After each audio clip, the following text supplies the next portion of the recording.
જામનગરની જીજી હોસ્પિટલમાં લાખો રૂપિયાની ઉચાપતની ઘટના બની।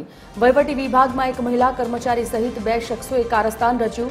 2 વર્ષમાં બંને શખ્સોએ પોતાના જુદા જુદા બેંક એકાઉન્ટમાં 17.20 લાખ જેવી રકમ ટ્રાન્સફર કરાવી હોવાનો દાવો કર્યો છે।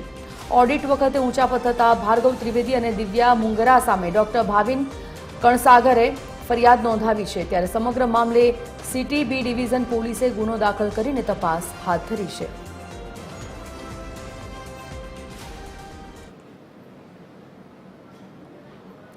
फोन लाइन पर संवाददाता सलमान खान जोड़ाई गया है। सलमान, जीजी होस्पिटल में लाखों रुपया ऊंचापतनो मामलो हाल तो प्रकाश में आव्यो, शुं छे विगत? संजीवनी, जामनगर में विवाद में रहवा टेवायेली सौराष्ट्रनी आ जे मोटी सरकारी जीजी होस्पिटल है कि जे आउटसोर्सिंग 2 क्लार्के कथित रीते जे खोटा बिलो मूकी અને જે 17.20 લાખ ઉપરાંતની જે ઉચાપત છે તે કર્યાની ફરિયાદ છે તે સામે આવતા જ આ ચર્ચા છે તે મચી જવા પામી છે। હાલ તો તંત્ર દ્વારા બંને જે કર્મચારીઓ છે તેમને છૂટા કરી દેવામાં આવ્યા હોવાનું રટણ છે તે કરવામાં આવી રહ્યું છે, પરંતુ આ મામલે ક્યાંક ને ક્યાંક જે તપાસ બાદ અને જે પોલીસ ફરિયાદ થઈ છે તે બાદ ક્યાંક ને ક્યાંક મોટી વિગતો પણ સામે આવી શકે છે।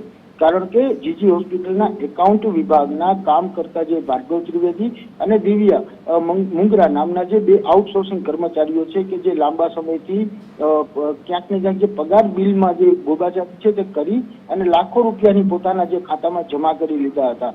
રહીને જે રીતે ક્યાંક ને ક્યાંક જે વાત કરવામાં આવી તો ગોળા છૂટી ગયા બાદ જે તબેલાઓ છે તેને તાળા મારવા જે તંત્ર નીકળ્યું હોય તે પ્રમાણે આઉટસોર્સિંગ આ બંને કર્મચારીઓને તાત્કાલિક અસરથી છૂટા કરી દેવામાં આવે એનું રટણ તો કરવામાં આવી રહ્યું છે, પરંતુ નિયમ મુજબ આ બનાવની જે જાણ છે તે ઉચ્ચ કક્ષા સુધી એટલે કે ગાંધીનગર સુધી છે તે કરવામાં પણ આવી છે અને જ્યાંથી તપાસ સમિતિ આવશે અને તે બાદ આગળ શું નિર્ણય લેવામાં આવશે અને આ પ્રકરણ કેટલું મોટું છે તે પણ સામે આવશે। પણ હાલ તો આ બંને જે કર્મચારીઓ છે તેઓ દ્વારા આઉટસોર્સિંગના કર્મચારીઓની 17.20 લાખ રૂપિયાની જે ઉચાપત છે તે પોતાના જુદા જુદા બેંક એકાઉન્ટમાં કરવામાં આવી છે અને તેને લઈને હાલ સિટી બી ડિવિઝન પોલીસ મથકમાં ગુનો છે તે પણ નોંધાયો છે।